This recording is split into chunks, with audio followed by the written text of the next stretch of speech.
وزیر خارجہ شاہ محمود قریشی نے سیالکوٹ واقعہ پر بیان جاری کرتے ہوئے کہا ہے کہ سری لنکا نے پاکستان کی بروقت کارروائی اور رد عمل پر اطمینان ظاہر کیا۔ وزیر خارجہ شاہ محمود قریشی نے کہا ہے کہ ہم نے سیالکوٹ واقعہ پر سری لنکن ہائی کمشنر کو لمحہ بالمحہ آگاہ کر رکھا ہے۔ میرا سری لنکا کے وزیر خارجہ سے بھی رابطہ ہوا ہے۔ سری لنکا نے پاکستانی موقف اور بروقت کارروائی کی تحسین کی۔ وزیر اعظم عمران خان خود سیالکوٹ واقعہ کی نگرانی کر رہے ہیں۔ ISPR نے بھی سیالکوٹ واقعہ پر مذمت کی ہے۔ شاہ محمود قریشی کا کہنا تھا کہ وزیر اعلیٰ پنجاب عثمان بزدار نے تحقیقات کا حکم دیا۔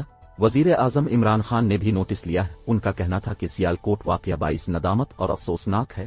واقعہ سے ہمارے تعلقات متاثر نہیں ہوئے ہیں۔ ہم نے متاثرہ کی فیملی سے سری لنکا میں رابطہ کیا ہے۔